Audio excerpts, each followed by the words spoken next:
Olá, graça e paz. Irmãos, eu tô aqui hoje. Eu não sou de gravar vídeo, quem me conhece. Normalmente eu só mando áudio quando eu tô no cúmulo da minha indignação com algumas coisas que têm acontecido na igreja, né? Mas diante de umas coisas que têm acontecido aí, né? Nós vencemos 2 anos de pandemia. Isso é muito importante porque o Senhor já vinha nos alertando de algo que aconteceria mundialmente, né? O Senhor já vinha nos alertando, né? De algumas coisas que aconteceriam no país. E para quem não me conhece, eu sou Luciane, né? E eu vou te mostrar aqui meu filho. Eu tive aqui, conhecida como mãe do Caleb. Caleb, dá tchau. Não. Olha lá. Então, gente, pela misericórdia do Senhor, são 26 anos que eu tenho no Evangelho. Eu tive a oportunidade de aceitar Jesus, né? Aceitar Jesus não, Jesus me aceitar quando eu estava a caminho dos meus 19 anos, né? Então daí você já sabe a minha idade. O Senhor fez várias e grandes promessas que se cumpriram. Porém, eu tenho visto algumas coisas acontecerem nos últimos anos, né? Eu fiz alguns trânsitos eclesiásticos e isso facilita a minha percepção em algumas situações e eu vejo que há de extrema necessidade, né? Há igrejas que têm e precisam ser hospitais para algumas pessoas para determinado momento. E teve uma vez que eu morando em Curicica, uma pessoa falou assim para mim: eu não vou na igreja porque os crentes passam tudo aqui e eles são mal-humorados, parece que vão para a igreja por obrigação. E eu comecei a fazer uma análise da minha vida, porque eu também passava naquela rua. Mas o que me chama a atenção, irmão, nessas situações, eu vou ficar mudando toda hora de posição, porque eu não sei, né? Enfim. Irmãos, o que está acontecendo na igreja de Cristo é o cumprimento da palavra do Senhor, com certeza, né? Mateus capítulo 24, ele fala que o amor de muitos se esfriaria. Eu estou falando com vocês, mas eu estou com 3 Bíblias abertas, fora as que estão aqui.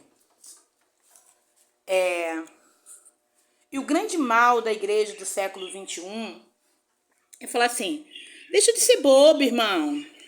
O irmão não falou com você. Não seja criança, não seja menino, né? Se o pastor não foi te visitar, não fica chateado.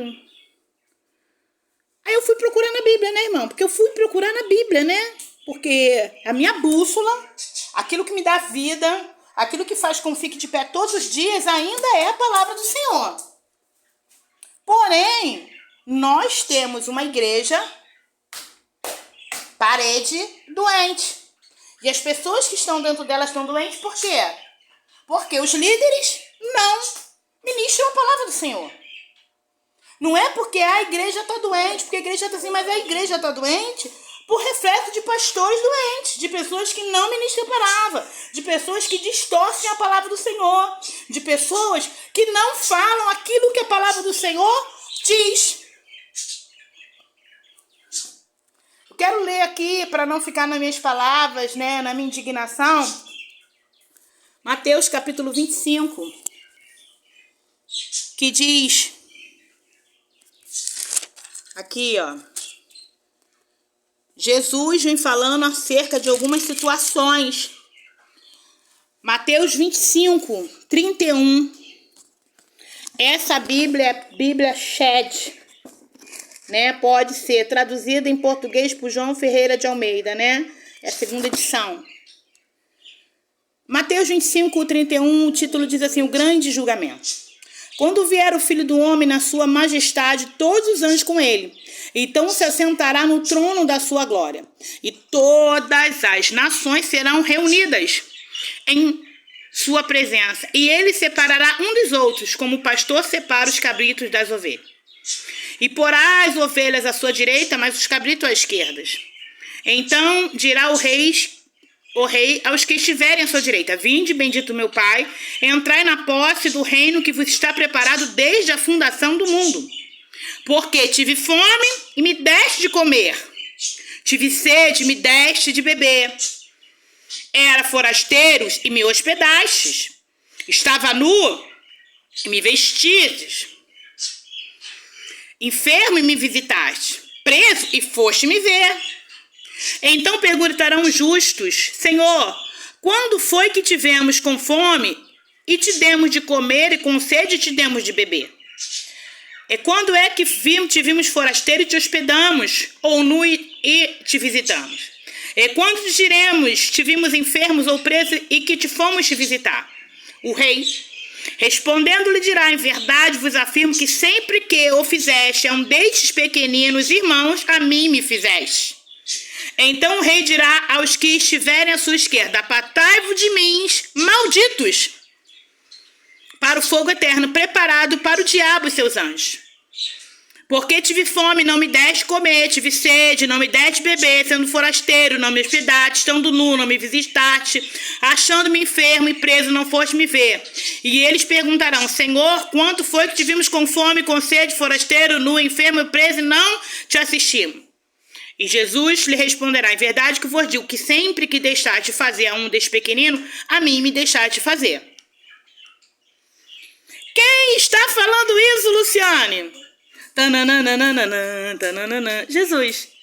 Jesus está falando isso, né? Você não sabia? É Jesus que está falando isso. Aí, nós vimos em algumas situações, que não são em todas as situações, pessoas falando assim: o pastor não foi me visitar. Tudo bem que muitas das vezes o pastor da igreja não tem tempo, porque eu creio que a demanda dele com a organização administrativa que tem CNPJ é grande. Porém, uma igreja que não tem uma equipe de obreiros para visita é uma igreja deficiente. Porém, uma igreja que não tem pessoas dispostas, ministério, né, irmão? Quando eu falo ministério, eu não falo de unção. Eu falo daquilo que Deus te deu para exercer e que provavelmente a tua liderança veio e fala assim: não, a irmã Maria, ela tem jeito com criança, vamos botar lá para criança. Ah, a irmã Joana, ela tem jeito, vamos botar lá para visita. Então, irmão, vamos crescer? Vamos crescer. Mas vamos crescer como? Com osteoporose? Com problema de cálcio? Tendo que tomar reposição de potássio? De vitamina K? Tendo que ficar tomando cálcio mais D e porque você não foi quando você estava crescendo, alguém que tinha que te ensinar e não te ensinou o que é certo, o que é na palavra, que é a palavra do Senhor Jesus está falando, não sou eu, Luciane. Aí nós vemos pessoas que vão pregar e falam assim: não, porque eu estou dando continuidade à pregação de ontem. E quem está na igreja não estava ontem para saber o que está acontecendo hoje? Você está tirando de você, ou eu tirando de mim, o que a palavra do Senhor fala. Você está se isentando da responsabilidade que Cristo te deu, daquela vida que você está pregando. Mas a palavra do Senhor é boa, perfeita e agradável, né? Boa, perfeita e agradável a vontade do Senhor. Não adianta você correr. Então, antes de nós pegarmos o microfone da igreja e despejarmos os nossos pensamentos em cima das pessoas, nós temos que entender o que aquelas pessoas que estão sentadas ali precisam. Tem gente que precisa ser chamada a atenção? Tem. Tem gente que precisa ser disciplinada? Sim, porém a palavra do Senhor nunca falou em disciplinamento, né? É outra coisa, deixa para outro vídeo, né? Porém, nós entendemos que nos dias de hoje, devido à grande repercussão, irmão, como eu queria que o evangelho fosse supervisionado. Porque em Atos dos Apóstolos, a palavra do Senhor vem nos dizer que o evangelho, ele tinha a supervisão dos apóstolos. Quem é apóstolo? Aquele que vem após Cristo. Eles não tinham escrita. Era tudo oral. Porém, pessoas eram levantadas, aí você estuda depois, minha irmã, meu irmão, com todo carinho, a história fundamentada da igreja em Atos dos Apóstolos. E aí houve-se uma expansão da igreja, que é o exemplo, Antioquia. Antioquia teve ali um ministério, foi levantado. Aí Barnabé fala assim, quem é que eu vou levar para Antioquia para supervisionar o evangelho? Aí o Espírito de Deus fala com ele, Paulo, vai lá e busca Paulo. Aí ele vai traz Paulo para poder ajudar na supervisão do evangelho. Irmão, se o evangelho for supervisionado hoje, coitada de mim, coitado de você, né? Ia dar ruim se você falasse algo que não tivesse, ó, a Bíblia. Eu acho que está faltando também as pessoas entenderem o que é gratidão. Porque gratidão, embora seja um sentimento que não seja concreto, que eu não posso tocar, que não é palpável, eu consigo demonstrar. E o que eu entendo? Que há pastores ingratos na obra do Senhor, que não entende quando o irmão estava na garagem com você, que estava ali no monte, com você fazendo culto no monte, em cima da laje, né? No pedaço da sua casa. E hoje você esquece que quem fundamentou, né, irmão? Pela misericórdia do Senhor, tem um nome em algumas igrejas que eu ajudei a fundar, porque eu entendia que era necessário naquele momento ser estabelecida para a honra e glória do nome do grande, porque o grande está no controle. Aí você fala assim, a igreja está doente. Mas a igreja está doente porque o pastor está doente. Sabe por quê, irmão? Querem destruir o que é rito. E o que é rito não pode se perder numa igreja totalmente de Deus. Por que o evangelho era supervisionado? Para ninguém falar os seus próprios pensamentos. Aí veio Jesus, morreu, fez o sacrifício todo e todo mundo está achando que pode tudo. Não pode não. Ezequiel 34, porque o crente tem que entender a palavra. E você que é novo convertido, você que é crente, né, que não conhece a palavra do Senhor, que não fez um curso de teologia, que não fez um seminário básico, tem que ir para EBD, sentar e ouvir. A palavra do Senhor fala, através das epístolas de João, que conhecereis a verdade vos libertará. E Jesus, ele fala, eu sou o caminho para norte. Geografia, lugar por onde você tem que passar, Jesus. Eu sou a verdade, Jesus. E eu sou a vida. Então Jesus está te dizendo, se você quer andar no caminho, você tem que passar comigo. Se você quiser manter na verdade, você tem que ler a palavra. E se você quiser ter vida, você tem que continuar em mim. E aí o que nós vivemos, irmão? Vários crentes que só estão dentro da igreja. E quando eu falo isso, eu estou me falando de lideranças constituídas que foram levantadas, que não saem porque tem um pastor péssimo, ruim, por causa de outras pessoas que precisam dela. Elas estão sendo mais pastores do que você, que tem um cargo, do que você, que não faz o que Deus manda. Irmão, pela misericórdia do Senhor, eu dirigi uma igreja há algum tempo. E quando a igreja fechou, que é uma outra história, eu direcionei todo o mundo que estava dentro da igreja para um determinado lugar. Você procura uma igreja para você congregar. Que eu vou lá e vou apresentar você pro pastor. E eu vou comprar a tua briga pro pastor. Pastor, aconteceu isso. Eu estou passando por esse problema e tal. Nós estamos nessa situação. E a irmã Maria das Couve Mineira quer congregar com o senhor. E ela era isso. E se tiver que falar ruim, eu vou falar também. A minha carta era verbal. Também ninguém tem nada a ver com isso, porque isso é uma coisa minha e Deus. Porém, irmão, eu não posso esquecer que a palavra do Senhor fala que se nós não ganhamos o homem com palavra, nós ganhamos ele sem palavra alguma. Ou seja, eu não tenho que falar, mas o meu testemunho, aquilo que eu faço no meu dia, aquilo que eu faço em situações, fala por mim. Exemplo na Bíblia? Exemplo na Bíblia. A mulher, sunamita, Fala pro marido, ali vai um homem de Deus, vamos fazer um quarto para ele. Nós vamos fazer um lugar que tenha, né? Nós vamos fazer uma kitnet para ele. E toda vez que ele estiver passando aqui para evangelizar, para fazer a obra do Senhor, ele vai ficar aqui.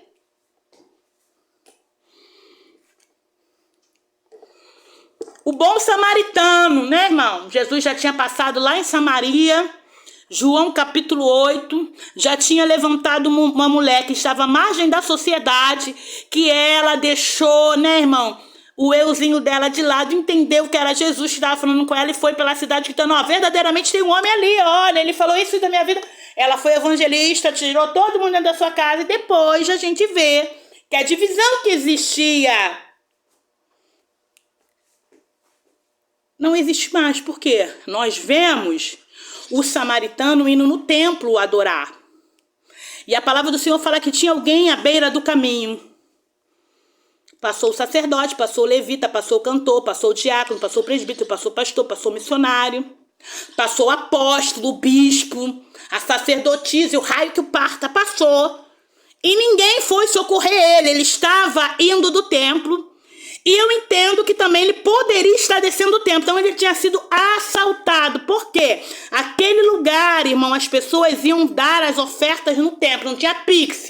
As pessoas pegavam os seus pombos, né, irmão? Suas galinhas, seus bezerros, iam lá levar. E as suas moedinhas. Alguém assaltou, levou ele tudo, deixou ele lá. Mas ele não estava morto, ele estava quase morto. Aí o samaritano pegou, parou. Ele estava indo com o propósito de adorar. No meio do caminho, ele entendeu que havia algo maior do que o propósito dele de adorar Deus, que era ajudar o próximo. Ama o próximo como a ti mesmo. Aí ele pega e faz o quê? Vai na hospedaria próxima, dá as moedinhas dele, deixa e fala assim, eu vou e de lá eu vou viajar. Quando eu voltar, eu pago o negócio dele. Exemplo. Então, por que eu tô falando assim? Me desculpa que eu tô até com calor. Acho que vou até ligar o ventilador que tá aqui em casa. A igreja tá doente. Quem é que tem pastoreado essa igreja? Quem é que tem feito? O que esse líder tem falado para vocês, ovelhas? O que esse líder tem subido no altar para você falar? Ou pode ser pior. O que esse líder não tem falado para você e deveria ter falado? E que você tá achando que você é o dono da cocada, a última Coca-Cola do deserto. Você tá achando que você está debaixo da sombra do Onipotente, mas não está. Porque estar na sombra do Onipotente é para quem obedece a Deus, não para quem desobedece. É um caminho, irmão, que pode ter duas vertentes. O que esse ser humano chamado pastor não está falando? O que esta pessoa deveria falar para despertamento da igreja que não está falando? Irmão, estão destituindo a igreja de Cristo. Tudo bem que a igreja sou eu e você. Mas Jesus, ele foi no templo. Aí ele chegou no templo, jogou tudo que estava no templo para fora. Jogou porque as pessoas estavam vendendo coisas obsoletas. E as pessoas já não tinham mais o sacrifício, né? Por causa da facilidade. O povo estava disperso no mundo. Aí as pessoas, muitas das vezes, vinham dos lugares espalhados, remanescentes, e não tinham sacrifício vindo da sua terra, né, irmão? Ninguém ia trazer um pombo, né, irmão? Da Arábia Saudita, do Rio de Janeiro para Jerusalém. Então, era uma ideia de facilitar a vida dos adoradores ofertantes. Porém, as pessoas já não tinham mais as melhores ofertas, elas queriam visar lucro, que elas faziam, botavam a galinha preta, o pombo manchado, entre outras coisas mais. Só para você poder entender que eu estou falando uma linguagem bem clara. E aí Jesus entra, irmão, não é porque o que estava acontecendo ali, não. Porque o propósito já tinha sido mudado. E quando o propósito muda, irmão, o Senhor precisa se levantar para fazer alguma coisa, porque é o nome dele. Não é o meu nome, não é o teu nome, é o nome do grande. Aí, em Ezequiel 34, Jesus fala, ai dos pastores infiéis. Profetiza contra os pastores infiéis e disse, por que tu apacenta a si mesmo e não apacenta as minhas ovelhas? Porque você pega a gordura da ovelha e come a gordura. Veste de lã, faz tudo o que tem que fazer com o dinheiro das ovelhas, mas tu não apacenta. Irmão, eu congreguei numa denominação, aí eu fiz alguns trânsitos eclesiásticos, né? Localização geográfica, mudança de endereço, né, irmão? Eu sempre morei em Jacarepaguá, só teve uma vez na minha vida que eu não morei na Zona Oeste, eu morei na Zona Norte, né? E a pessoa falou assim, irmãos, nós não temos mais grupo de irmãs. Nós vencemos! Em nome de Jesus, quem pode dar glória a Deus? Aleluia! Que levanta a mão. Eu não levantei a mão, não, né? A irmã falou assim, você não vai dar glória a Deus? Eu falei, não, irmã. Por que não tem um grupo das irmãs? Porque as irmãs brigam por causa de vestido. Eu falei, cadê a liderança das irmãs? Não tem, é o pastor que lidera. Opa! Peraí. E o que o apóstolo Paulo fala para a igreja de Coríntios, e o que o apóstolo fala para Timóteo, Tito, Filemão, entre outros que ele orienta, que ele fala que uns foram chamados para apóstolos, doutores, enfim, E aí, o que a gente faz com essa parte da Bíblia? A gente arranca e joga fora? Aí sabe o que eu entendo por isso, irmão? Estão tirando característica da igreja. A igreja precisa ter uma estrutura administrativa muito bem equilibrada. Uma igreja que não presta conta do que entra dentro dela é uma igreja que não é para você congregar. Né? Porque, afinal de contas, devolveis o dízimo na casa do tesouro, Malaquias, para que haja mantimento na casa do tesouro. E Malaquias, capítulo 3, verso 16, que fala assim, o subtítulo diz, olha, aos poucos fiéis. Então, aqueles que temem o Senhor, fala cada um com o seu companheiro, e o Senhor atenta e ouve. E há um memorial escrito diante dele para os que temem o Senhor, para os que se lembram do seu nome. Poupa-lo-eis como o homem poupa o seu filho que serve. Malaquias vem escrevendo para uma igreja doente, uma igreja que está esquecendo que o rito é importante. E aí você só pega e lê lá na sua igreja. Trazei todos os dias na casa do tesouro, vai cair o mantimento nela. Mas como o teu membro precisa do mantimento, você não tem dinheiro, né?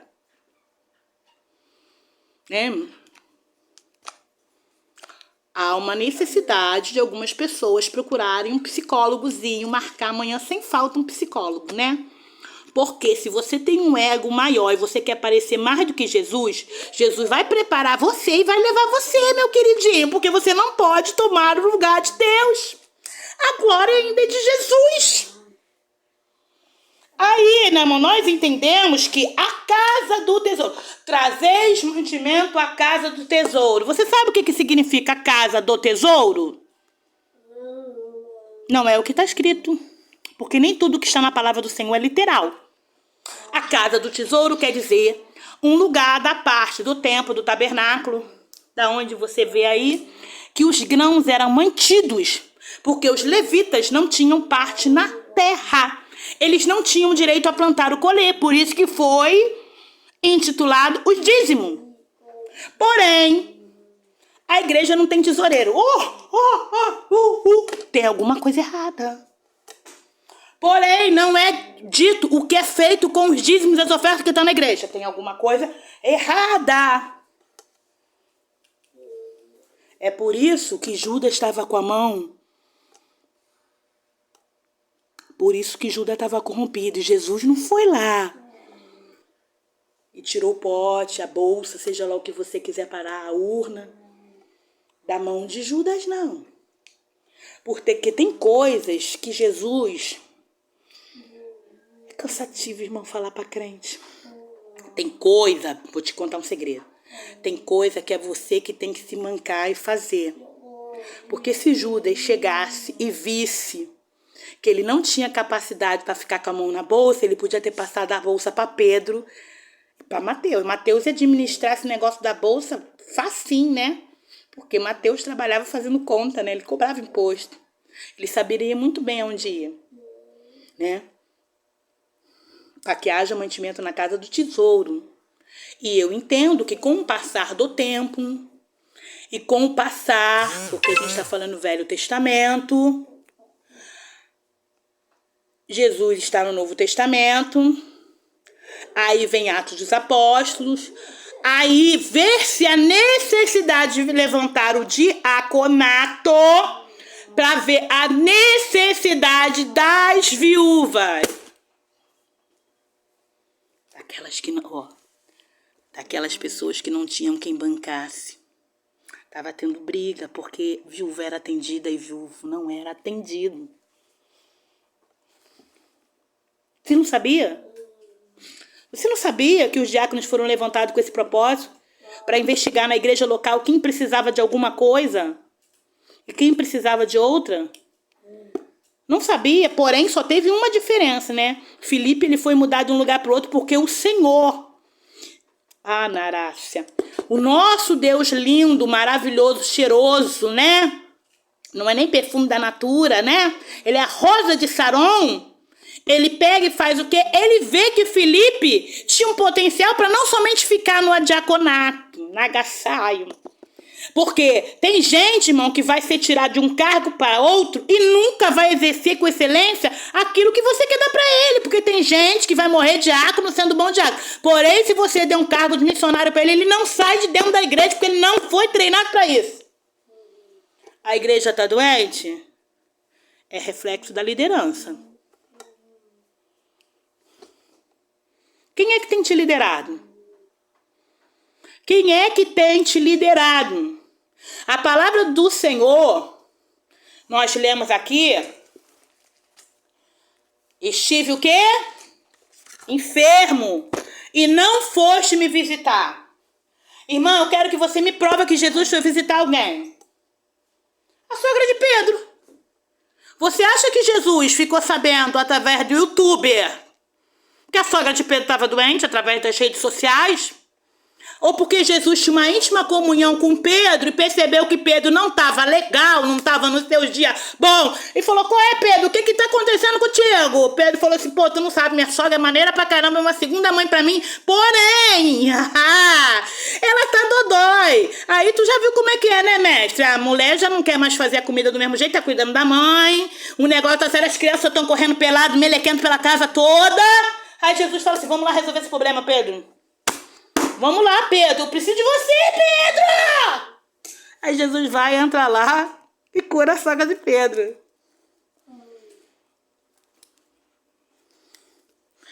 Jesus foi visitar alguém? O texto não diz, eu nunca nem parei para ver. Nem para pesquisar, mas João Batista estava preso. E João Batista era primo de Jesus, consanguíneo, por causa dos parentescos de Maria e Isabel. Então eu entendo que em algum momento, antes dele ser decepado, provavelmente houve uma ligação. Tanto é que Jesus, ele defende João, ele fala: o que foste ver no deserto? Uma cana agitada pelo vento.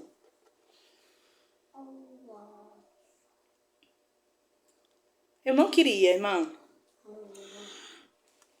Mas esse texto que nós lemos em Mateus fala de um julgamento. Fala de um julgamento. Eu tive sede e não me deste beber, mulher samaritana. Jesus pediu água para ela. Me dá água, mulher. Me dá água. Quero beber. Como tu pede águas? Eu te dou água viva. Jesus na cruz teve sede, deram vinagre. Por que eu tô falando isso, irmão? Porque você, pastor, por mais que você queira, você é que tem cargo ministerial, cargo eclesiástico, chamado do Senhor, seja lá o que você for ungido ou que o reino te deu. Você não pode ficar atônito ao que o Senhor está falando contigo. Como é que a tua liderança vai saber que ele não está te liderando direito? Quando você abre a boca e você verbaliza. Há um montão de crente, irmão, tudo parado, parece até, né? Vamos adorar, adoro. Vai para casa cheio de problema. Não ajuda uma pessoa a resolver um problema. Não tem um ministério de visita nos lares. Né, irmão? Porque tem gente que vai ter que ser visitado pelo obreiro. Irmão, é um negócio muito sério aqui, olha só. Jesus, ele dá duas parábolas acerca de duas pessoas que você tem que procurar. O filho pródigo saiu por conta própria. Então o pai ficou em casa esperando o filho pródigo voltar por conta própria. Porém, a ovelha perdida, o pastor, ele deixou as 99 E foi buscar a perdida. Ele deixou as 99, irmão, que tava com a gordura direitinho, com a lã direitinho. Aí não vem com essa pra cima de mim e pra cima de ninguém, dizendo que não tem que visitar não pra crescer. Quando o apóstolo Paulo fala pra igreja de Corinto, eu era menino, decorria como menino, fazia as coisas como menino, porém agora eu não sou mais menino, ele tá falando de uma igreja que tinha grande potencial pra crescer, porém era uma igreja mimizenta, era uma igreja Nutella, era uma igreja que ficava, eu sou de Paulo, eu sou de Apolo, eu sou isso, e ninguém era de ninguém, porque nós somos de Jesus. A casa do tesouro ainda é para ter mantimento na casa do tesouro. Nos dias atuais, a casa do tesouro